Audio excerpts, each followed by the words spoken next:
Bueno, buenos días a todos.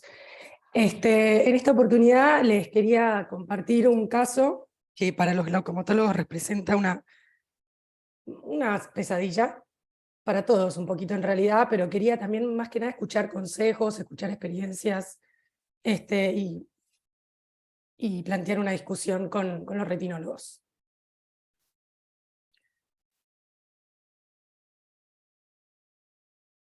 Bueno, es el caso de un señor de 78 años que tiene un glaucoma pseudoexfoliativo en su ojo izquierdo, que está en tratamiento con 3 drogas, no tolera timolol, tiene una buena agudeza visual, sin corrección de 10 décimas en los 2 ojos, ya está operado de cataratas, tiene una presión con medicación máxima tolerada de 46 en el ojo con pseudoexfoliación, la paquimetría es fina, bueno, tiene la biomicroscopía que ven ahí, el ojo derecho no tenía muchas particularidades, el ojo izquierdo tenía un lente intraocular, una pseudoexfoliación importante, y en el fondo de ojo, bueno, unas excavaciones claramente asimétricas, con una excavación mucho más agrandada en el ojo izquierdo. Acá tenemos las imágenes, el campo visual del ojo derecho y del ojo izquierdo. Está agarrado bastante a tiempo, si bien ya hay un esbozo de un escotoma en el ojo izquierdo, estamos a tiempo para hacer algo, ¿no? Recordemos, paciente con pseudoexfoliación, presión en 46, con medicación máxima tolerada, es bastante claro el panorama, hay que ir a cirugía. Se hace una trabeculectomía en ese ojo, como reparos diferentes, si se quiere, a lo que se suele hacer en las trabeculectomías, se usó una inyección subconjuntival de mitomicina en lugar de aplicar una esponja embebida en mito. Esto, bueno, hay quienes dicen que es un poquito menos controlado, digamos que uno puede controlar menos la cantidad de mitomicina que llega a los tejidos, y el flap que se generó fue un tanto fino. Esto se hizo en el contexto de académico, digamos, en un contexto de una curva de aprendizaje de los residentes y demás. El flap sale un poquitito fino. Estas son 2 causas demostradas, comprobadas, y que la literatura describe como riesgosas de hiperfiltración después para la cirugía de glaucoma, tanto el flap fino como la mitomicina un poquito por ahí abundante. Al primer día posoperatorio, la visión está en bultos, y tenemos esta cámara plana, esta hipotalamia importante, sin contacto entre el lente y la córnea. Bueno, esto pasa muy seguido en los posoperatorios de las trabeculectomías. Las hipotalamias no es algo que a priori nos asuste demasiado, siempre empezamos con un tratamiento conservador, en este caso con un dilatador, con atropina cada 8 horas, con corticoides, por supuesto el antibiótico, y muchas veces ponemos un parche oclusivo con más presión en la zona de la ampolla para limitar la filtración. Pero a la semana, bueno, el ojo sigue así, sigue habiendo una hipotalamia importante, la agudeza visual parecía estar mejorando un poquitito, estaba en 0,1 con dificultad. Entonces, ante la ilusión de que estuviera mejorando, se indica también un corticoide inyectable y se pide una ecografía a ver qué era exactamente lo que estaba pasando atrás. La ecografía llega al mes y vemos estos coroideos serosos en todos los cuadrantes, no se llegan a tocar, pero bastante amenazantes. A las 6 semanas, mes y medio de la cirugía, bueno, el ojo está así. Los más conservadores querían seguir tratamiento conservador, los más invasivos ya acá empiezan unas discusiones de conductas, pero se decide esperar un poquitito más, se vuelve a aplicar un corticoide. Acá también es algo que quería preguntar a los uveiólogos: ¿cuánto del corticoide inyectable penetra como para ayudar al coroideo seroso? Yo creo que no mucho, pero bueno. ¿Por qué 6 sí. semanas? O sea, ¿no es lógico meterlo antes en quirófano y suturarle el flap o algo así? Bueno, es que a esto por eso te decía que acá acá arrancó la discusión de conductas. Yo quería entrar a quirófano, Arturo me decía, está mejor, está un poquito mejor, está un poquito mejor. Entrar a quirófano en el hospital no es fácil, hay una demora importantísima, si metes a alguien un poco así de sopetón, atrasás a 5 personas que vienen atrás tuyo, bueno, no sé. No era fácil, entonces se decidió esperar un poquitito más y ver si por eco había una leve mejoría bueno, que nos permitiera esperar un poco más. Pero la ecografía ya de 2 meses, acá muestra, claro, no hay una mejoría, sí, en los coroides, en todos los cuadrantes, casi en beso en algunos sectores, bueno, ahí insistimos en hacer algo un poco más agresivo, bueno, podíamos seguir esperando, podíamos plantear viscoelástico en cámara anterior, suturar el flap o drenar el coroideo. Y acá también entró otra discusión con Arturo es mi jefe del hospital italiano. Yo quería drenar el coroideo y quería suturar el flap. Finalmente, porque, bueno, no, soy bastante cabeza dura, fuimos a drenaje coroideo. Quizás hubiera estado bueno hacer una técnica mixta de hacer las dos cosas.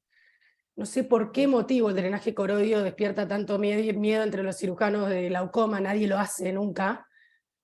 A mí me pareció algo bastante sencillo, yo hice esta técnica bastante sencilla de hacer una incisión radial a 4 milímetros de limbo, de 3 milímetros de largo, y apretar un labio de la herida y dejar que salga el líquido. No salió nada de hemorragia, como se veía en las ecografías, era todo bien seroso. Estuve un buen rato haciendo esto, en 2 incisiones infranasal e inferotemporal. Después cerramos conjuntiva dejando abierta la incisión escleral. Esto también entiendo que se puede hacer por ahí con trócares, que hay varias maneras de hacerlo. También después quería preguntarles a ustedes cómo solían hacer. Al primer día postoperatorio ya tiene una cámara bastante formada, era bastante alentador el panorama, podíamos pensar que todavía era viscoelástico, pero bueno, a las 2 semanas ya se ve una mejoría en la agudeza visual, la cámara se mantiene, la presión levantó un poquito, y los coroides ya se están yendo, se ve que estuve tímida, tendría que haber insistido un poco más, porque había más para sacar claramente, igual los de arriba no los toqué.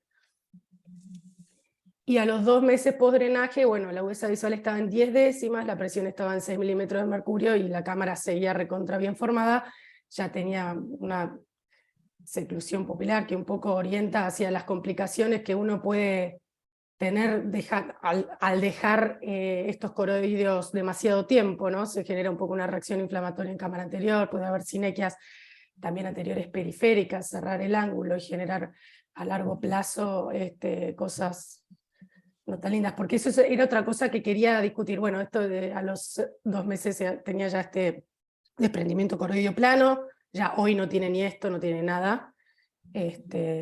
Ha resuelto absolutamente, pero la presión sigue baja, nunca pasó los 6 milímetros de mercurio, 5, y él se queja de mala visión, aunque para nosotros digamos, ve entre 8 y 10 líneas sin corrección, que es una locura para lo que había arrancado. Él se queja de mala visión. Yo creo que probablemente esté haciendo una maculopatía hipotónica y después tengamos que suturar el flap, que es lo que quizás tendríamos que haber hecho en la cirugía, hacer las 2 cosas. Pero lo que quería discutir con ustedes, que tienen mucha más experiencia que yo en esto, es un poco la técnica quirúrgica, las diferentes opciones. Si han tenido complicaciones con esto, me pareció una técnica muy sencilla, no entiendo por qué la gente se resiste tanto a hacerla. Y discutir un poco riesgos y beneficios de drenar y de no drenar, ¿no? Quería que fuera un poco más interactivo esto, porque yo no entendí la resistencia al drenaje. Yo siempre escuché, bueno, de Arturo Irarrázaval siempre me dijo que drenaba los coroideos que estuvieran en beso, bueno, en el caso de los hemorrágicos, y si no los esperaba. De los serosos nunca lo escuché hablar demasiado. Pero bueno, ¿viste? ¿Hasta qué punto esperar para evitar estas complicaciones? ¿En qué punto drenar? No sé si cuando tienen estos coroideos ustedes se fijan en la presión que tiene el paciente, si están hipotónicos o no, y el riesgo de lo que eso puede tener a largo plazo. Mi idea era discutir un poquitito acá. ¿Me permitís, Agus, intervenir? Sí, claro. Lo hemos hablado a esto con vos. Ahí en el seguimiento de cualquiera de las de las cirugías filtrantes hay un inconveniente, y uno conoce la fisiopatología de esto y sabe que si hay un exceso de filtración, por la razón que fuere, y eso no se soluciona con hipotalamia o atalamia, y eso no se soluciona rápidamente, lo más probable es que se desencadenen todos los fenómenos estos que ya describís. Los coroideos, que pueden ser graves o no, pero que terminen en todo esto, más desprendimiento de retina, más las reacciones inflamatorias por la misma hipotalamia, con atrapamiento de adente, reacción fibrinoidea y todo lo demás. Por lo tanto, uno debiera evitar que esto suceda, debiera preverlo y reformar la cámara lo antes posible. Y ahí hay un inconveniente cuando el medio en que uno se mueve genera restricciones. El primer problema es volver a llevar a quirófano a un paciente.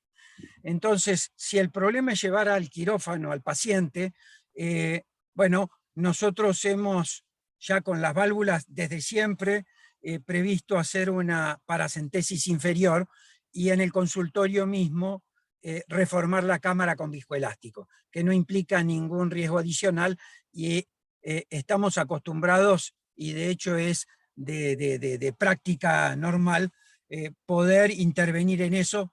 Digamos que en las válvulas es el 8% de los casos, no más que eso. En las traves es mucho más frecuente. Pero si uno puede recuperar y reformar cámara en ese momento, el único tema a seguir es después si va a tener que hacer o no algo sobre el flap. Pero ya no permitir que esa sucesión de eventos aparezca. ¿Vos con esta Así que, cámara decís que hubieras podido aplicar visco en cámara en consultorio? de entrada, Acá con esta cámara el primer día, ¿lo estás viendo? Sí. sí, en cuanto lo ves atalámico, tenés por supuesto que revisar si no es un problema del flap. Si el problema no es del flap, es de exceso de filtración, pero uno asume que ese flap no va a tener que suturarlo, está. Lo que no hay que permitir es la atalamia. Entonces, porque desencadena todo lo demás.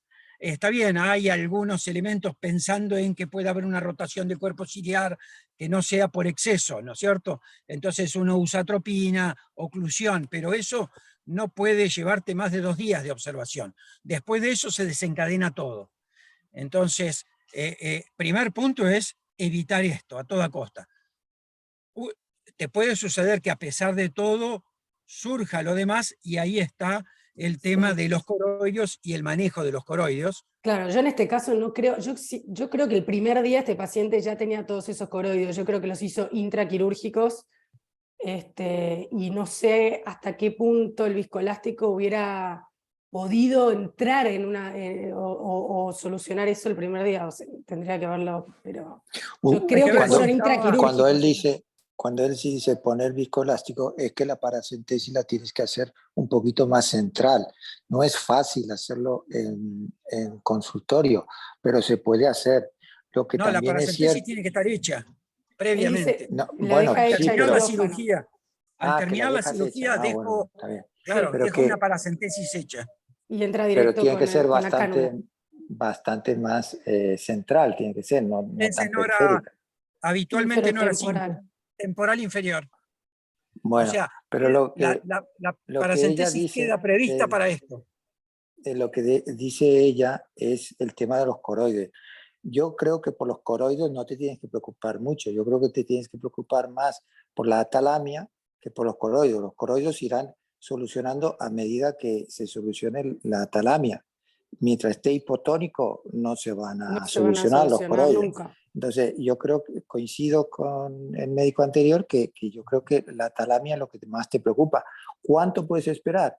Pues puedes esperar, no sé, 10 días, 2 semanas, y yo más de eso no lo dejaría pasar, pues reformaría la cámara. Ahora, también es cierto que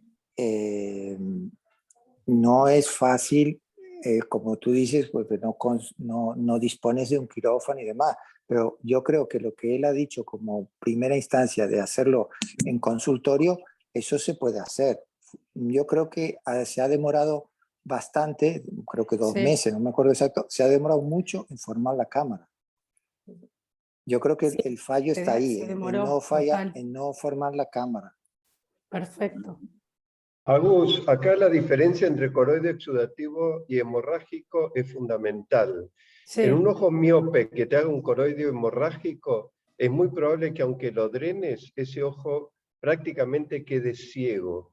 En cambio, con un coroideo exudativo, ahí es donde vos podés esperar un poquito. De todas formas, con Arturo siempre hemos hecho una ecografía y en los hemorrágicos, alrededor del día 9 después de producido el coroideo, se liquifica, y ahí es donde se puede drenar y vale la pena drenarlo lo antes posible. Creo que hay una diferencia enorme entre un tipo de coroideo y otro, y la actitud que hay que tomar con respecto al drenaje, de acuerdo a qué tipo de coroideo vos tengas, que eso lo corroborás con una ecografía bien hecha. Sí, perfecto. Otra cosita, Y- cuando tú quieres que la ampolla, o en este caso el flap escleral que has hecho, que te está filtrando mucho, otra opción es dejarlo sin corticoide, 3 días, 4 días, siempre con cobertura de antibiótico. Entonces, tú lo dejas sin corticoide unos días y es probable que cicatrice algo y eso haga subir un poquito la tensión del ojo. Eso ya está calentado. Interesante, bueno, buenísimo todo lo que plantean. Esta era la idea de este caso, porque en mi fuero interno no me gustaba un poco cómo lo manejamos en cierto punto. Estoy contenta de finalmente haber llegado a un buen puerto, pero sí, se tendrían que haber hecho cosas antes, sin duda. Y bueno, y hay mucho para plantear tal cual en cuanto a lo que es el coroideo, los distintos tipos de coroideo, el mecanismo de acción y qué es lo que está pasando.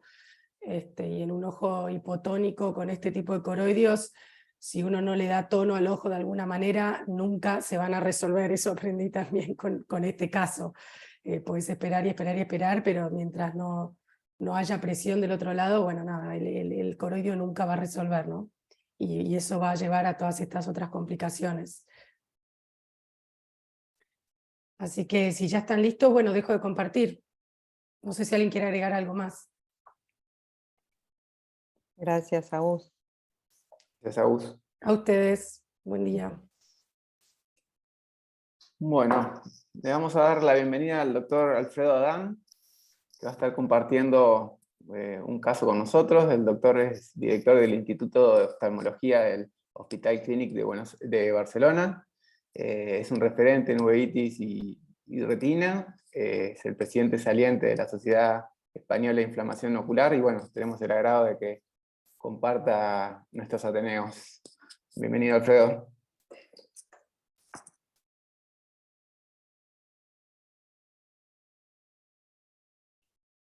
No te estamos escuchando, Alfredo.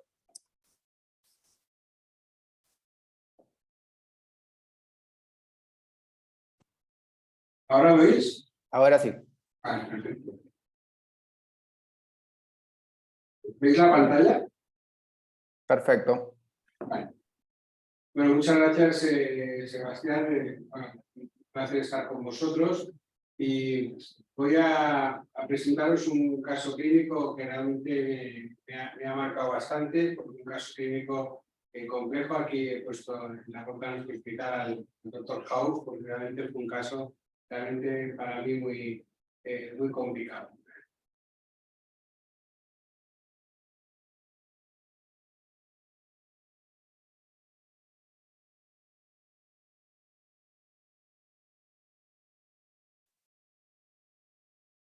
Bueno, este es un paciente varón de 32 años de edad que viene en septiembre del 90, porque el paciente prácticamente un año antes había perdido visión de forma repentina de su ojo derecho.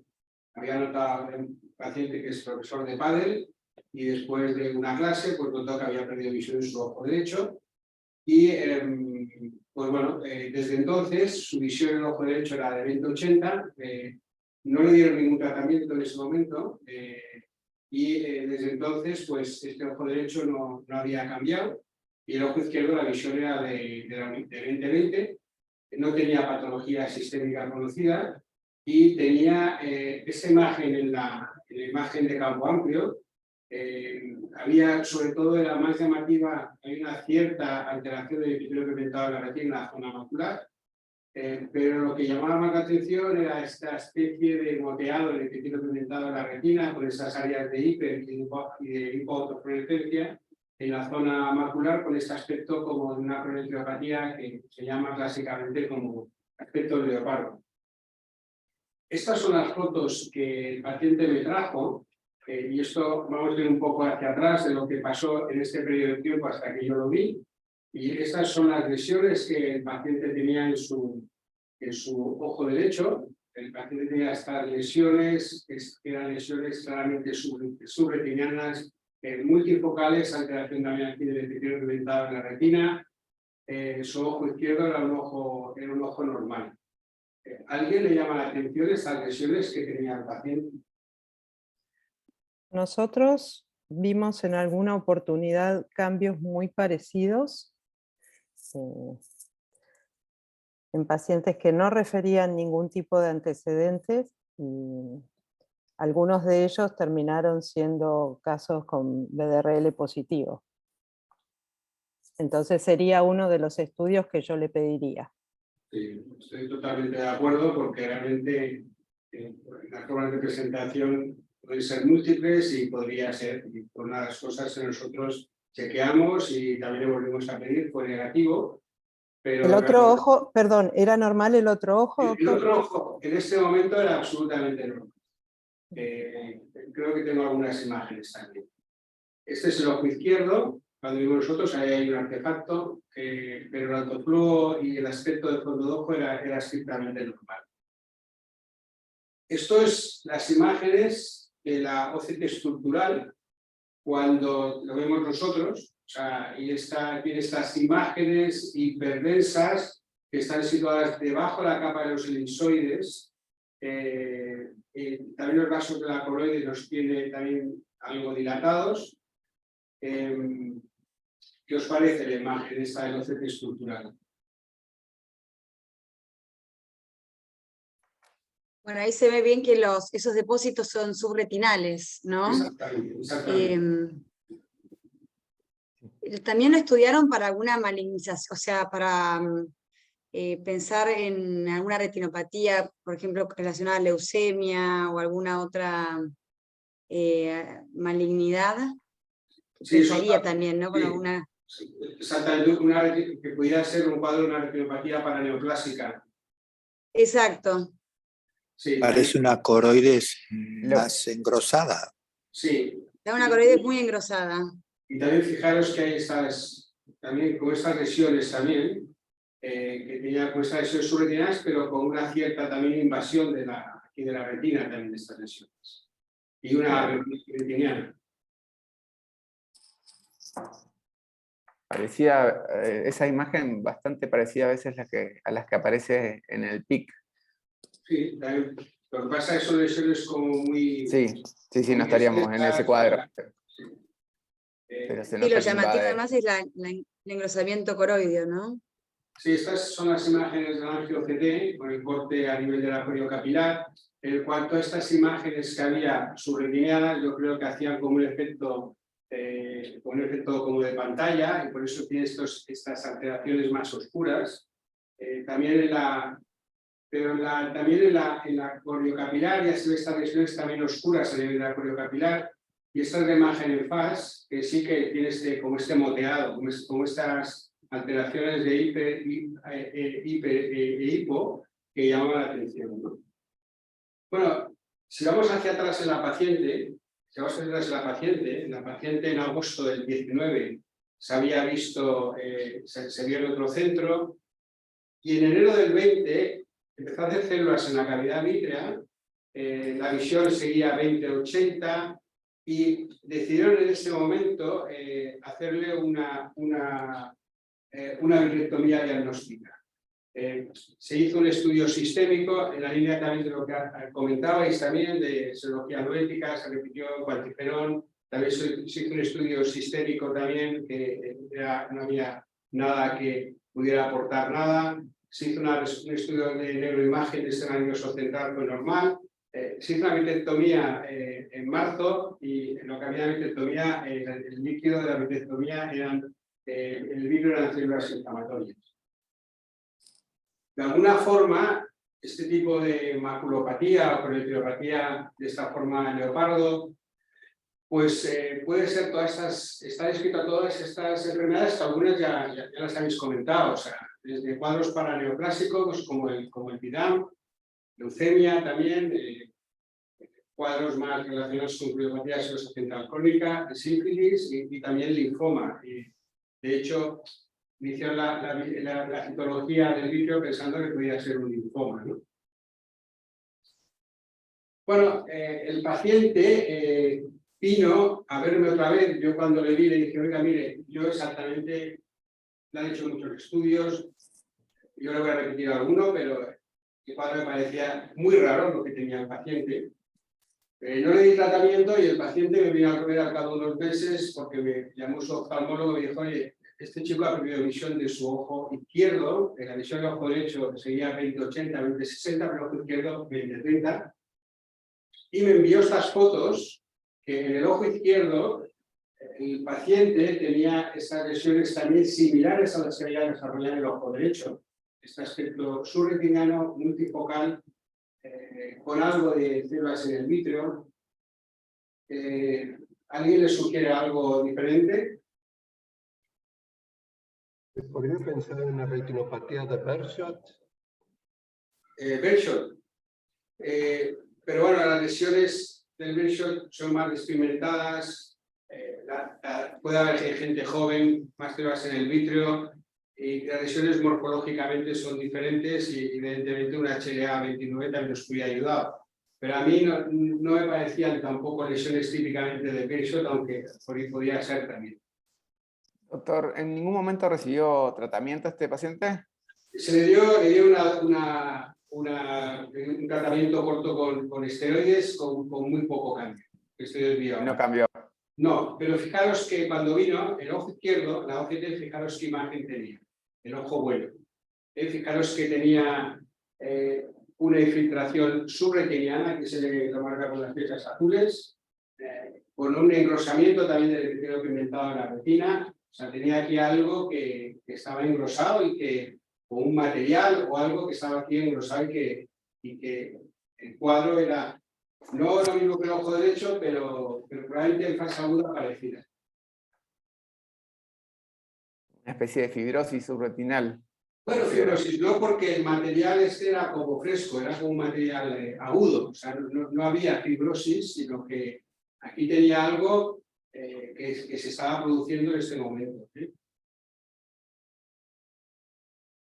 Yo seguía le di esteroides, empecé a dar esteroides oral, pero me vino el paciente a cabo de 2 meses y me dijo, el paciente está peor.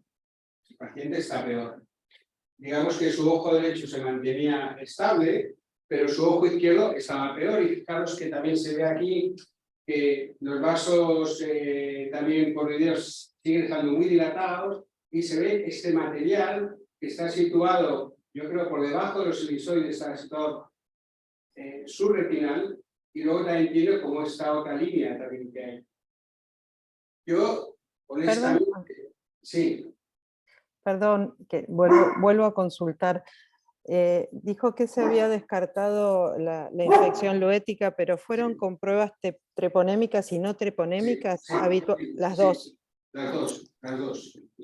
Sí, porque yo también pensé que esa era una de las opciones. Cuando algo no va, se presenta así en una persona joven, pues es una de las cosas que realmente piensas.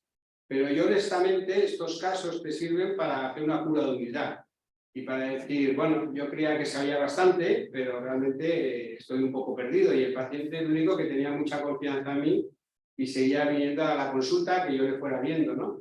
En ese momento, sin saber mucho lo que era, pues digo, mira, el ojo derecho ha ido mal, con el ojo derecho tú no te puedes defender, pues yo lo único que se me ocurrió es decir, vamos a dar tratamiento con bolus de metilprednisolona y pondremos unos meses en su ojo izquierdo.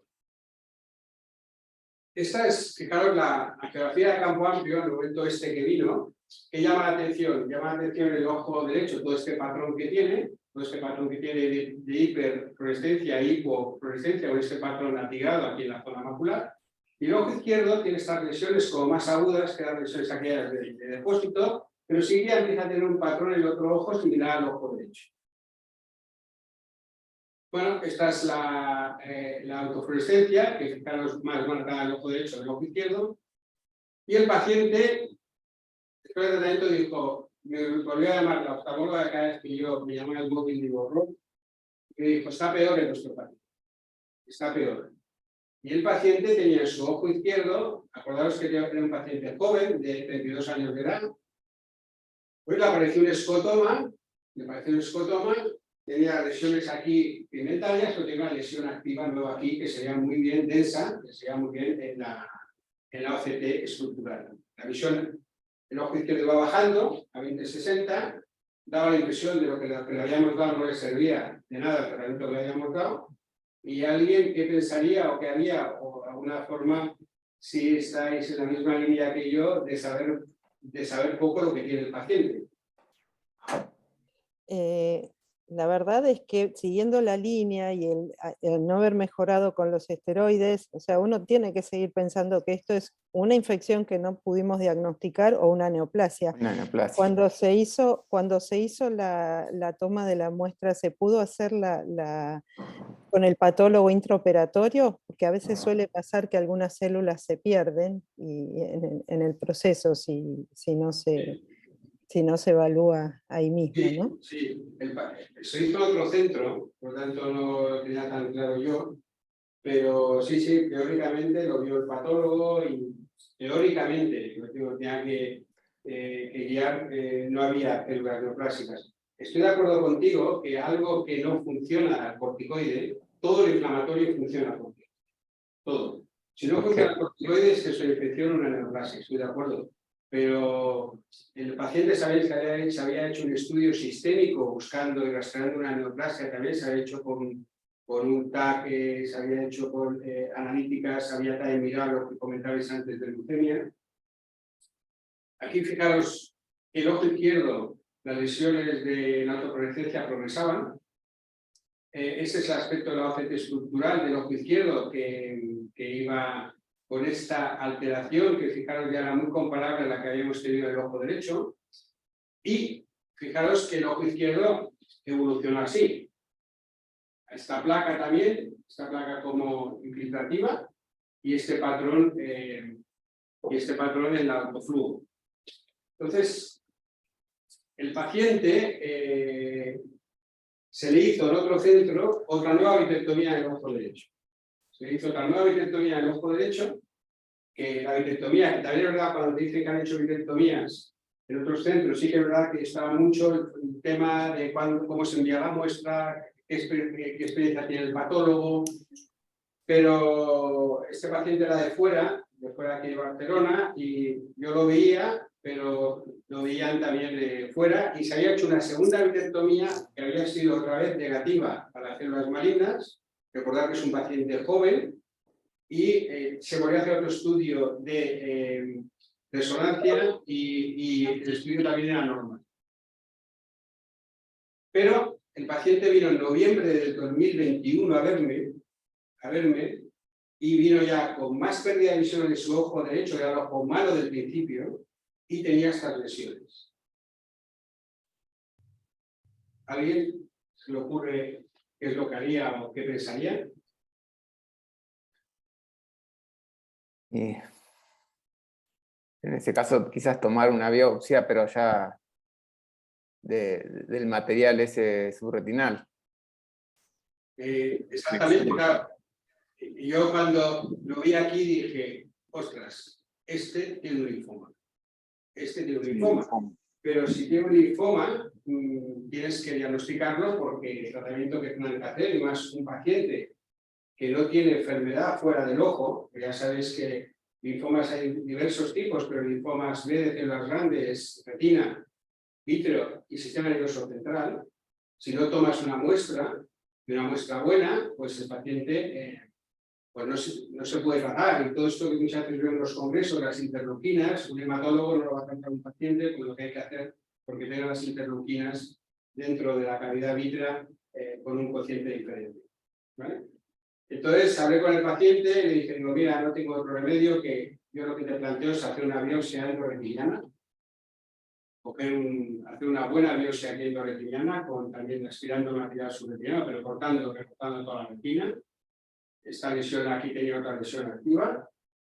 Y este es el aspecto. Justo al día siguiente le puse aceite de silicona, esta retirectomía amplia. Con aceite de silicona sangró pero poco, aquí se ve los bordes de la lesión, y lo que tenía el paciente era un linfoma vitreoretinal. Esto es el material de la biopsia, aquí se ve que las células son atípicas, células linfos B que se marcan, son linfos B atípicos. Esta es una atención específica para CD20 y CD3, en los cuales se ven muy bien las células B, que son células atípicas y que se marcan en B, y por lo tanto es un linfoma primario de vitreoretina. Y también se estudió esta mutación, que también se pudo estudiar. Esta mutación es muy sugestiva también de linfoma vitreoretina. ¿Qué me sirvió este paciente? Y luego tuvimos otro paciente muy parecido también de edad. Pues que pueden producirse linfomas vitreoretinianos en pacientes jóvenes.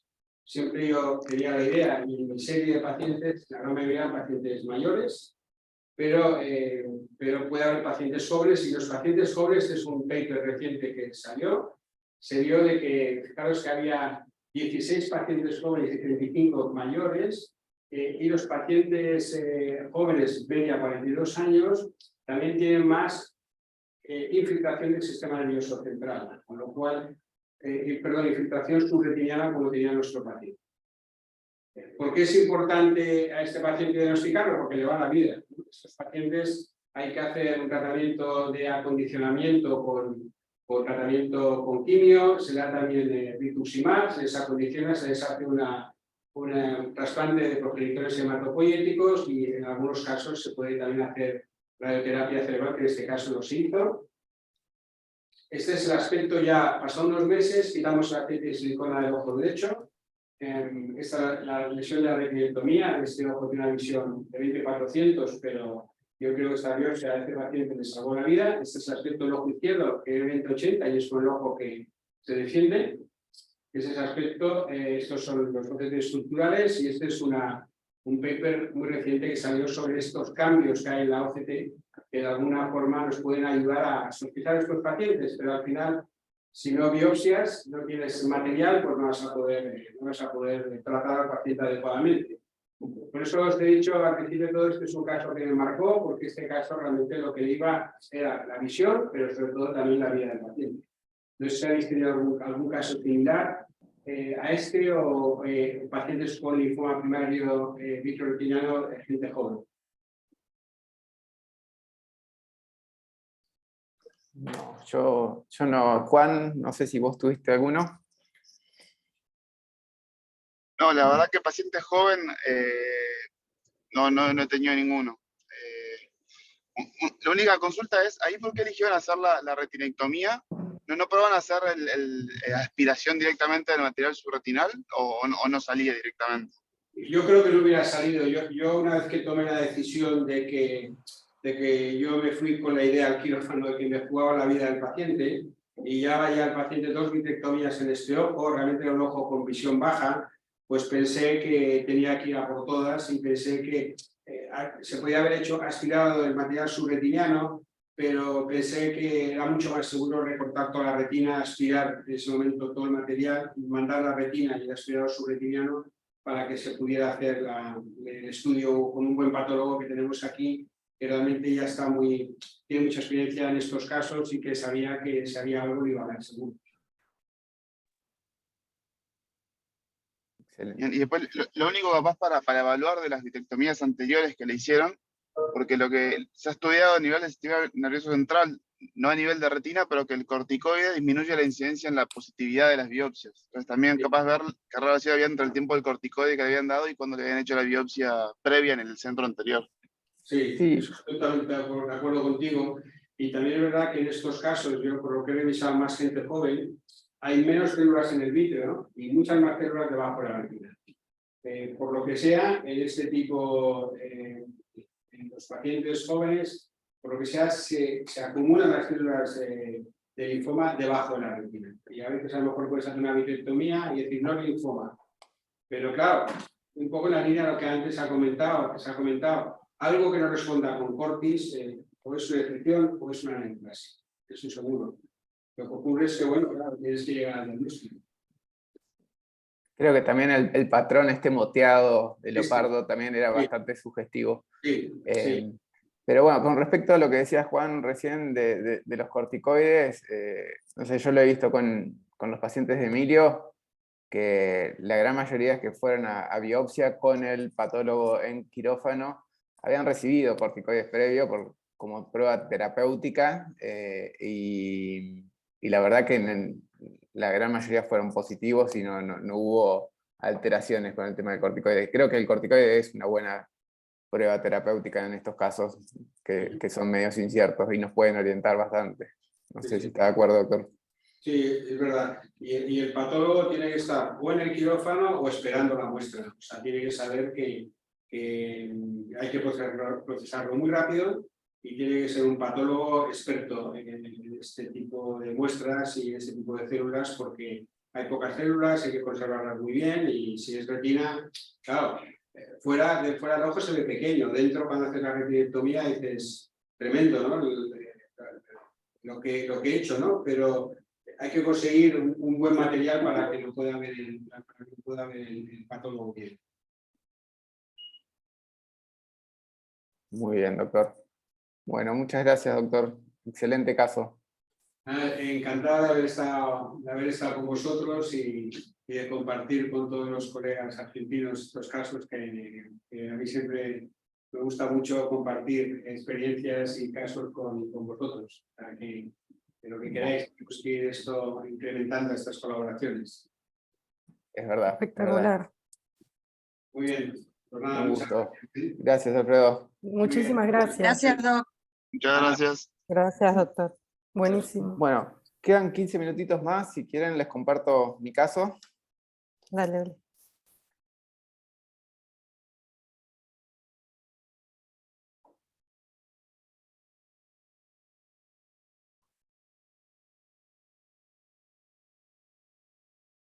Bueno, ahí están viendo la pantalla. Sí.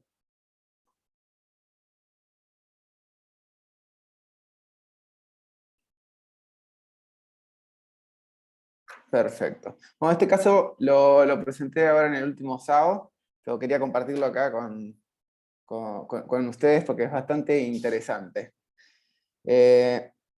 Empieza el caso con un llamado de un colega que hace retina, que me comenta que tenía un paciente de 66 años de edad, que venía con disminución de la agudeza visual del ojo izquierdo hace bastante tiempo.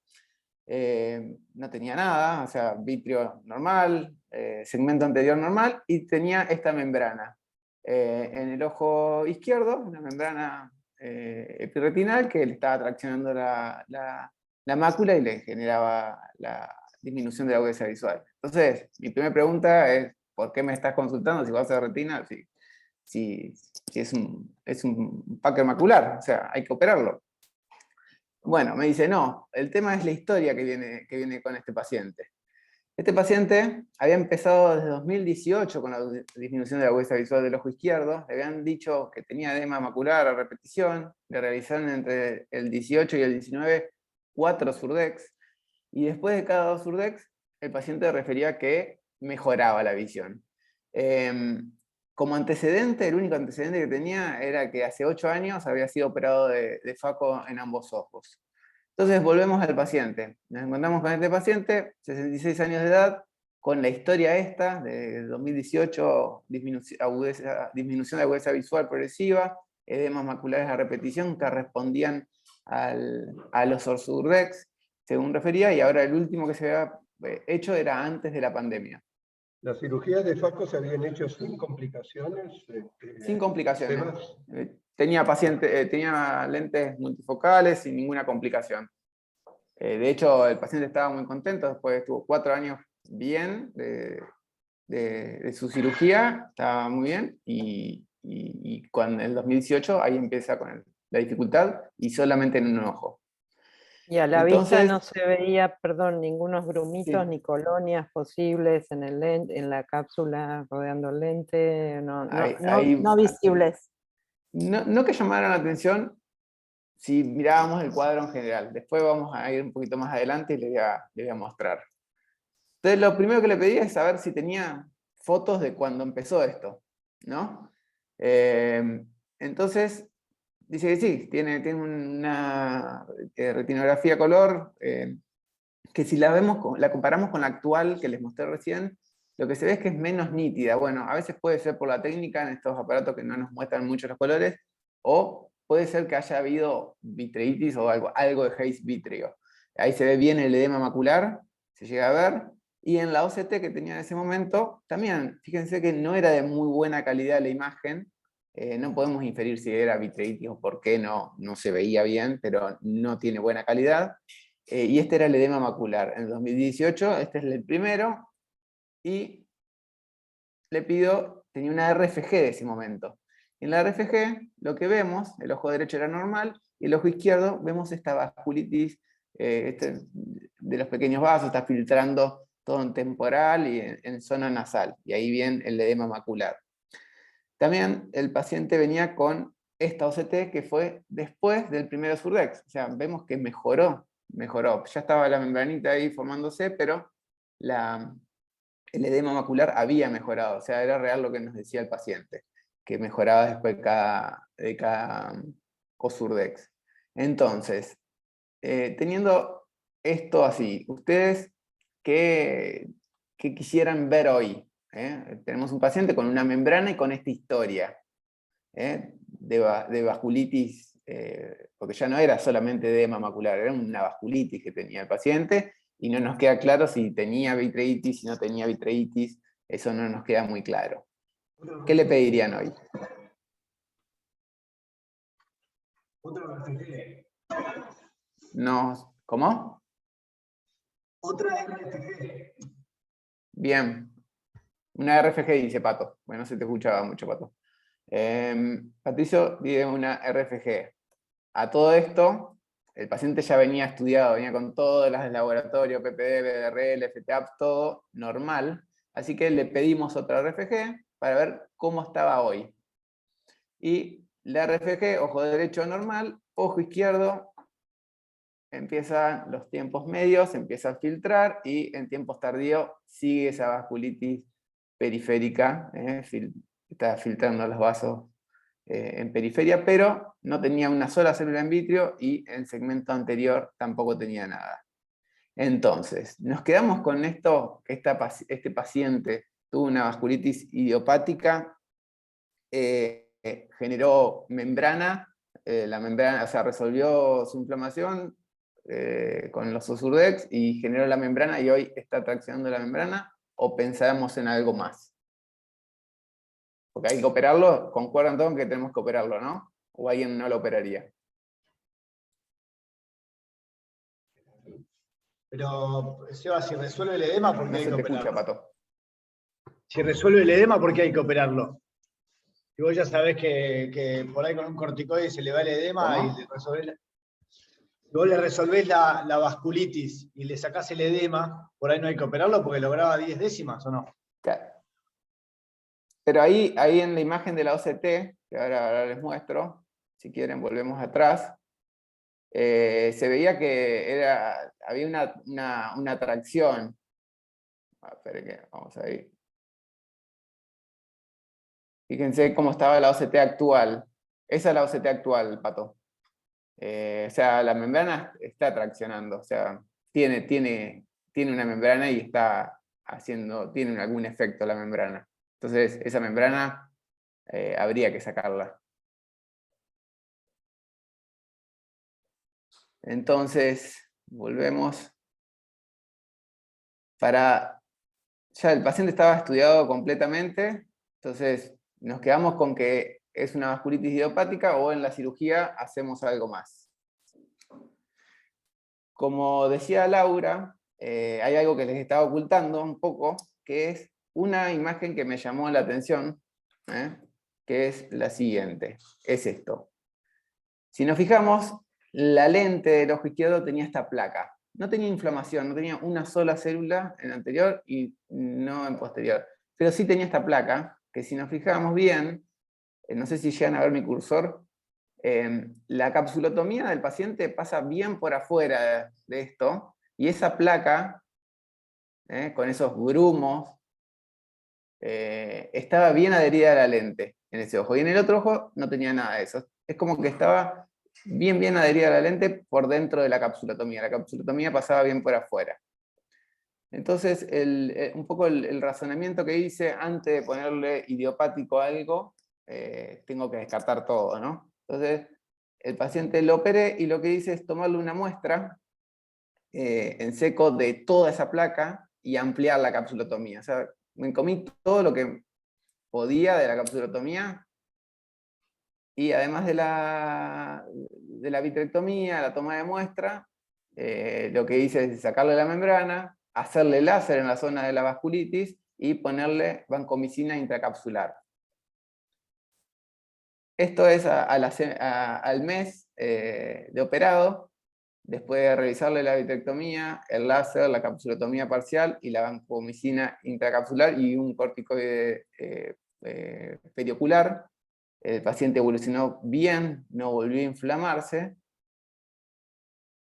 Si vemos cómo empezamos y cómo estamos ahora ya lleva 2 meses el paciente operado y sigue con las 7 décimas. Y la serología de la muestra vino positiva para Cutibacterium agnes, es ahora. Entonces, esto era una endoftalmitis, o lo interpretamos como una endoftalmitis crónica. Que quizás, bueno, lo que sucedió, o lo que suele suceder, así como se activa muchas veces después de una capsulotomía,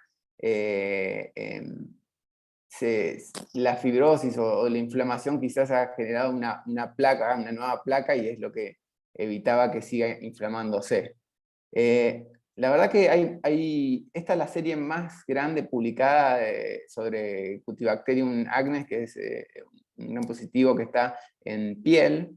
Es un germen muchas veces de difícil cultivo, y lo más importante de esta serie, que es la más grande publicada, o sea, es una revisión de todos los casos en realidad publicados, es que la curación definitiva en estos pacientes se logró quitando todo el saco capsular y la lente en el 100% de los pacientes.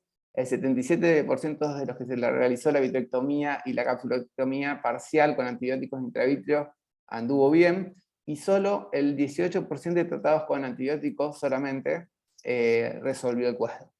Entonces, como para tenerlo en cuenta, que es un germen que no podemos tratar solamente con intravítreos, es muy importante comunicarnos cuando tenemos la sospecha con el patólogo, el bioquímico. ¿Por qué? Porque si le ponen tioglicolato al caldo de cultivo, aumenta la sensibilidad. Así todo, hay un 30% de estos casos que van a ser negativos al cultivo. La PCR, de hecho, la PCR para bacterias dio negativa en este paciente.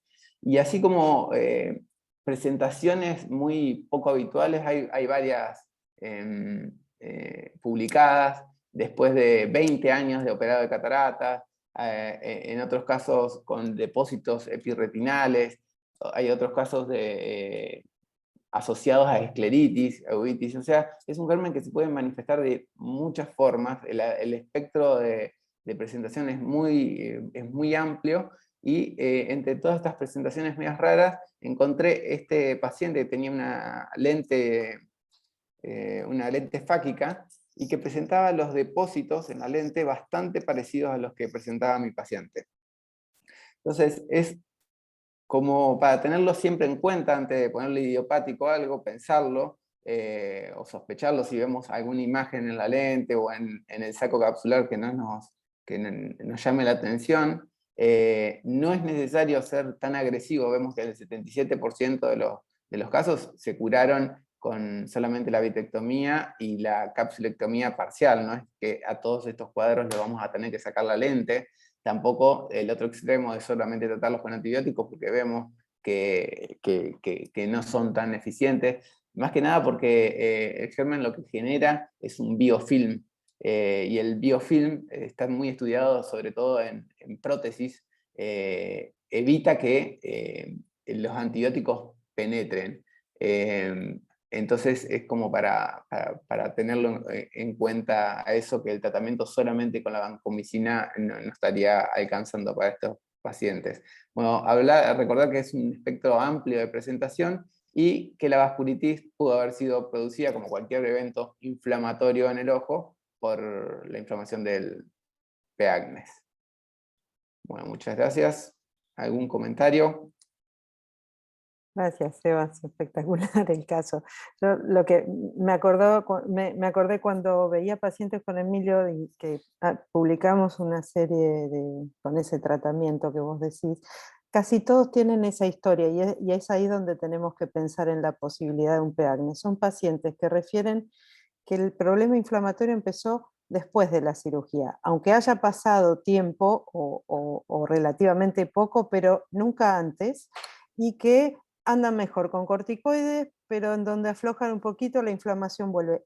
Casi todos los pacientes tienen eso en común, más allá del espectro de inflamación que tengan atrás, que puede ser el Tyndall nada más en cámara anterior, o así florido como el tuyo, con edema macular. Bueno, yo con esa vasculitis no recuerdo haber visto, pero la historia es esa, de ir y venir con el corticoide. Claro, sí, tenemos que pensarlo, creo que en una inflamación que mejora un poco a veces con los corticoides y no termina de resolver del todo. También están los casos más explosivos, con presentaciones con hipopión, y por lo general después que se hace la capsulotomía. Hay muchos reportes de estos que luego de la capsulotomía aparece la inflamación, y ahí también tenemos que sospecharla. Porque genera una placa que como que también se aísla de lo que es el medio ocular. Bueno, si alguien más quiere aportar algo, Agus. Palacio o de Organiza. La está molestando a Palacio. Estoy molestando a Palacio. Qué mal compañero. Bueno. Buenísimo, Seba. Bueno, muchas gracias. Muchas gracias a todos. Tuve muy mala en 2 martes. conexión. Ahí te puso la tapa. Te puso la tapa. Bueno, Yo estoy acá, pasa que la conexión fue pésima, se me iba y entraba y salía. Un recordatorio, chicos, la semana que viene coincide el horario con el primer partido de Argentina en el Mundial, por eso no vamos a dar el Ateneo. Porque... Al final Güemes tenía razón. Sí. Bueno. Sos malo. Obvio que estamos acá y nos vemos. El Mundial obviamente mata Ateneo, ¿no? No hay Ateneo el jueves que Por viene. eso es lo que estaba diciendo. El martes que viene no hay Ateneo. Perfecto. Nos vemos Buenísimo. el 8. Un beso grande. Buenísimo. Buena semana. Chao, buena semana. Chao. Chao, buena semana.